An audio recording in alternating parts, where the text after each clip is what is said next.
Hola, buenas noches. ¿Qué tal, ¿Cómo te va, Rubén? Clara? Buenas ¿Cómo noches. estás? Muy bien, muy bien. ¿Bien? Bueno, vos sabés que cuando estaba viniendo para acá me acordaba de una película que había visto en televisión hace unos días, donde hay un personaje que dice, en la vida solo hay dos cosas seguras, la muerte y los impuestos. Sí. Y yo pensé en la Argentina. ¿Qué lío Exacto. tenemos con eso, no? Muy fuerte. Y Muy el fuerte. presidente, que uno lo entiende lo que dice, pero es raro que la gente lo entienda porque dice una cosa un Sí. día y al día siguiente dice lo mismo, pero está diciendo lo contrario, la gente interpreta lo contrario. Y además una crítica que uno tiene que hacerle. No, este es un gobierno que dice que los impuestos están muy altos y hace 2 años y Mirá medio. que te está escuchando el senador Esteban A propósito, Bullrich. para ¿eh? enojarlo se lo estoy diciendo. Bueno, Martín Redrado, ¿qué tal? ¿Cómo ¿Qué estás? tal? ¿Cómo estás? Buenas Gracias noches. por estar aquí. Un gusto. Martín, da la sensación de que hoy estamos transitando una emergencia. Si la Argentina aparece siempre en estado de emergencia. ¿Cómo ves esta emergencia y si consideras que a la Argentina, porque de este tema lo hemos hablado muchas veces, todavía le falta un plan económico? Estamos en un plan de emergencia y en una tensa calma cambiaria, tratando de salir de una crisis muy importante. Creo que siempre es bueno rescatar las cosas positivas. El hecho que hoy haya un consenso para que en la Argentina haya equilibrio fiscal me parece un valor muy importante y que se pueda lograr. Después diremos cómo se logra el equilibrio fiscal y podemos criticar que hay improvisación, que se ponen parches, que se ponen impuestos nuevos, pero que quizás si podemos hacer que la discusión hacia adelante sea tengamos equilibrio presupuestario más allá del 2019, porque Argentina necesita realmente tener salud presupuestaria, que los ingresos no sean más allá de, o que los egresos no sean más que los ingresos. Por lo tanto, esto hay que destacarlo. Pero sin duda la Argentina, hoy por hoy tenés un plan acordado con el Fondo Monetario Internacional que es ajuste y devaluación. Tenés emisión cero, devaluación cero, intervención cero del Banco Central y tenés déficit cero. Y esto es un programa de emergencia. Sin duda, el presidente a poco de andar el año que viene se va a dar cuenta que necesita un plan de crecimiento. Ahora, vos que estás continuamente relacionado con el exterior, y además vas continuamente y hablas con inversores, ¿cómo nos están mirando? Hoy el fondo dice, en una de las declaraciones que se escucharon hoy, dice, bueno, Argentina da algunos indicios que está cumpliendo, que está en el buen camino. Pero ¿es así? ¿Es lo mismo que quienes tienen que invertir en el futuro en Argentina piensan lo mismo? Ya, es interesante lo que se da en el mundo hoy. Tenés mucho apoyo político, pero los mercados todavía no te creen. Fíjate, uno lo mide en términos de el riesgo de los títulos argentinos. El riesgo de los títulos argentinos aumentó, en los últimos días está bajando un poco, pero está muy lejos para que Argentina pueda tener fondos voluntarios, es decir, que haya gente que voluntariamente pueda traer fondos a la Argentina. Lo que sí está ocurriendo, y esto es peligroso porque ya se cometió el mismo error en 2017, es gente que viene a tomar una altísima tasa de interés, lo que se llama carry trade, es decir, que te tomás prestado en el exterior dólares a una baja tasa de interés, la transformás en pesos, invertís en ahora letras de capitalización, las llamadas LECAP, y en 3 o 4 meses das la vuelta y esas letras te están dando 59% en pesos. Eso está ocurriendo ahora. Eso está ocurriendo ahora. Fíjate vos lo que ha ocurrido en este último mes. El dólar bajó prácticamente un 8%. Si vos invertiste a principios de mes, te digo en un plazo fijo siquiera, ganaste la apreciación cambiaria más prácticamente un 5% en el mes. Es decir, ganaste casi un 12% en dólares. Y esto es claramente un problema porque lo que genera son capitales muy volátiles que te pueden generar pan para hoy y hambre para mañana. Ahora, ¿cómo desatás esto? Porque necesitarías, toda la gente se queja del tema de los impuestos. Después te voy a plantear algunos temas muy puntuales. ¿Cómo no? Pero para eso tenés que bajar el gasto. Por supuesto. Alguna vez lo dijo Alberto Abad acá, por eso te lo pregunto. Sí, hay muchas... Pero, ¿cómo lo haces? Bueno, hay muchas áreas del Estado en donde hay que trabajar de manera quirúrgica, repartición por repartición. Por ejemplo, cuando uno mira contratos de consultoría que hay en todo el sector público. Esto lo digo a nivel nacional, provincial y municipal. Cuando miro el presupuesto a nivel nacional, 15.000 millones de pesos en consultoría. Muchas veces 15.000 millones. 15.000 millones. Muchas veces son sin licitación pública, tapando detrás de una universidad pública la contratación de consultores. Cuando uno mira, bueno, hay que mirar solamente los informes de la Sindicatura General de la Nación. ¿En qué gasta cada repartición pública? ¿En qué gasta la caja chica de la repartición pública? Bueno, hemos encontrado que algunas reparticiones, algunos ministerios compran quesos gourmet. Digamos, estoy diciendo en términos de prioridades. No era choco arroz, bueno, pero alguno puede decir, bueno, están mirando la parte chica, pero estoy diciendo, hay que mirar... Déjenlo al ministro que coma un chocarrón. No, pero hay que mirar, mire, vamos al Banco Central. Yo cuando dejé el Banco Central en 2010 teníamos 2.500 personas. Hoy hay 3.200 personas. Contratados, son capas burocráticas y eso no hace al empleado público... ¿En el Banco Central? En el Banco Central solo. En 2010 había 2.500 personas y te aseguro que funcionaba muy bien.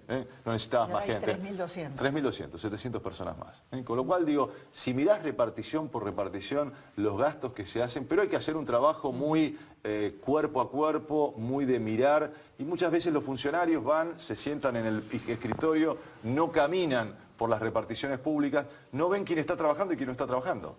Simplemente con mirar quién está en su escritorio.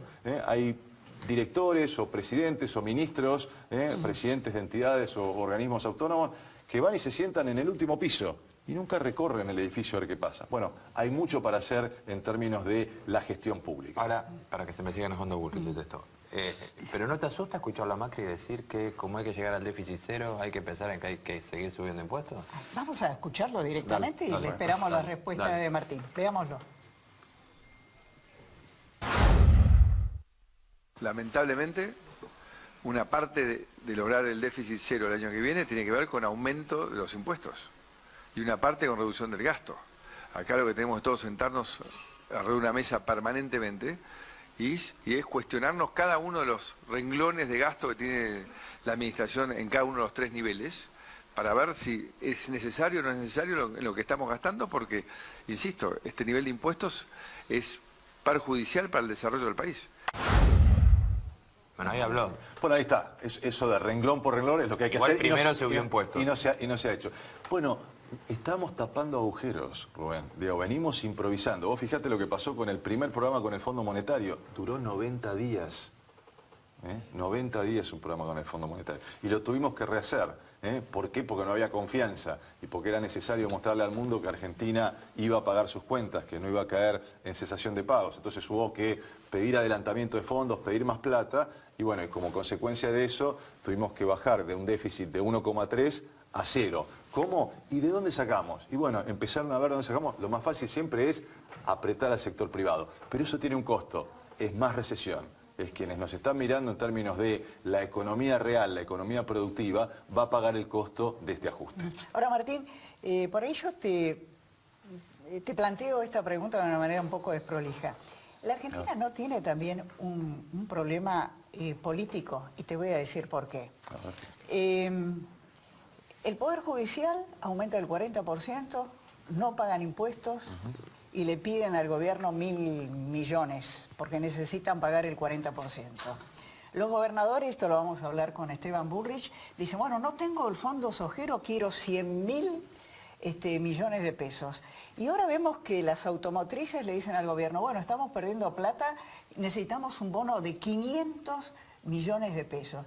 Hay toda una sociedad corporativa que tampoco, creo, entiende el problema profundo que tiene hoy la Argentina de financiamiento.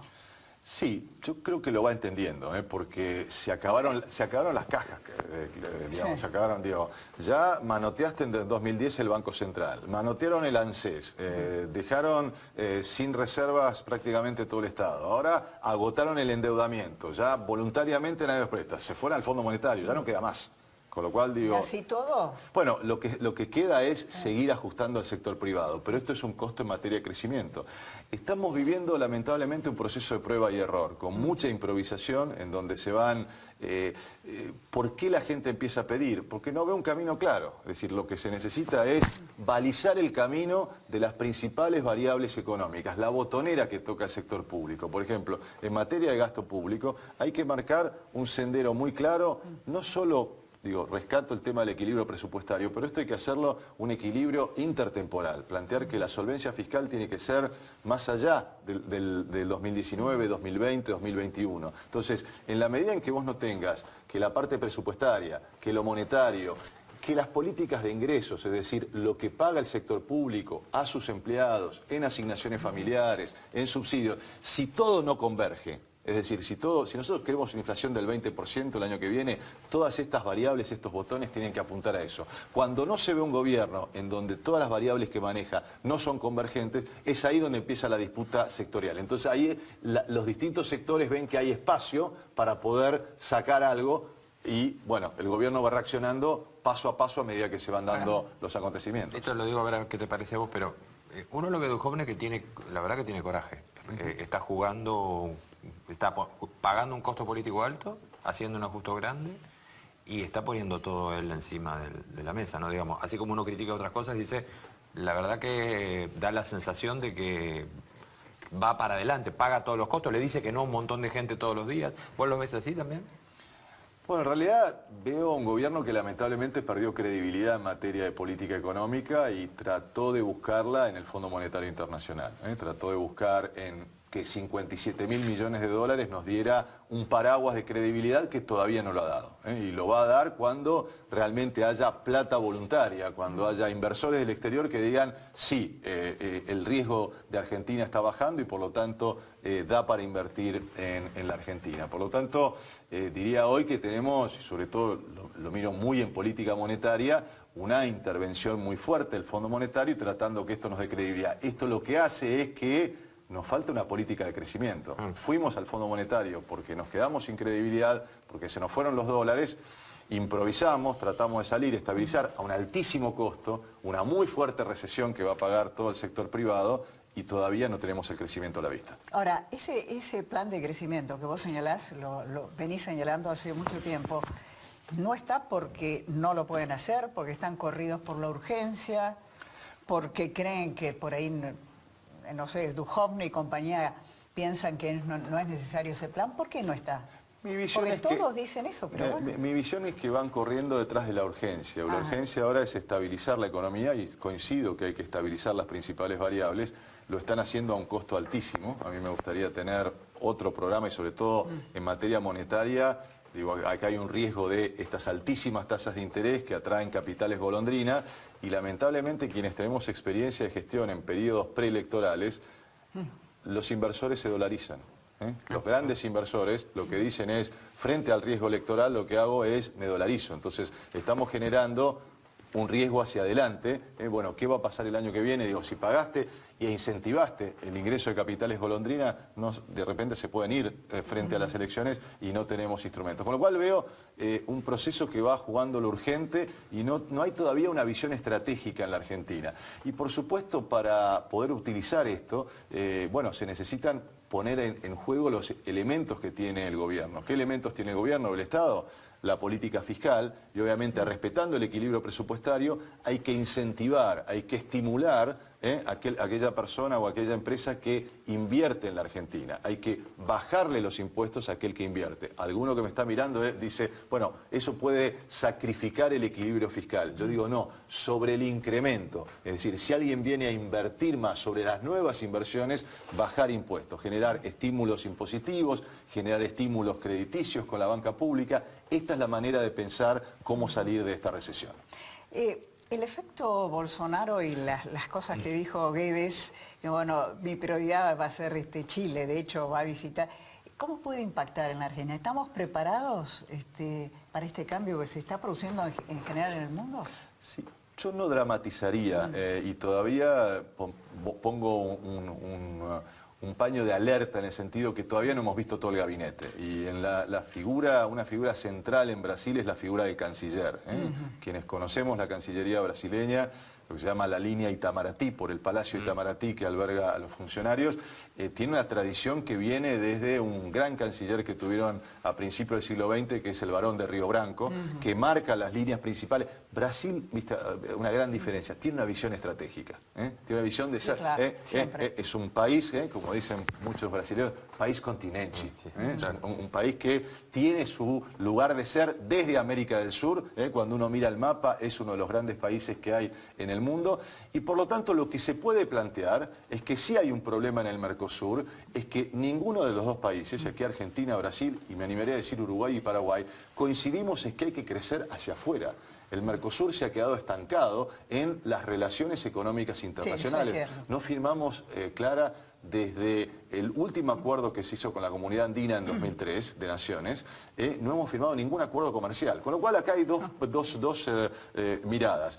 O lo hacemos en bloque o quizás se decide hacerlo cada uno por su cuenta. Entonces, Brasil podrá negociar distintos aranceles con la Unión Europea. Mi visión es que Argentina tiene que mirar mucho más al sudeste asiático, a generar acuerdos con países que tengan complementación productiva, con lo cual digo, veamos donde los intereses coinciden, los dos países necesitan crecer y quizás lo que haya que cambiar es una decisión, la decisión 32 del año 2000 del Consejo del Mercado Común, que es el órgano máximo que tiene el Mercosur, que es que cada uno pueda negociar en bloque o cada uno pueda negociar separado. Bueno, ahí entonces le va a plantear un desafío a la política económica argentina de poder proyectarse hacia el mundo. Martín, la última pregunta cortita. Dale. ¿Cuándo crees que va a ceder la inflación? Porque tenemos tasas que son casi insoportables, ¿no?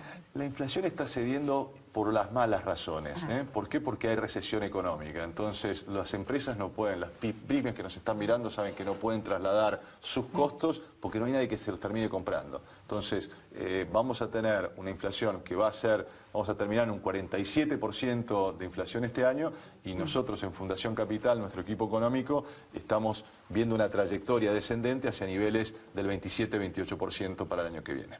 Martín, muchísimas gracias. Gracias a ustedes. En el próximo bloque, el senador Esteban Bullrich.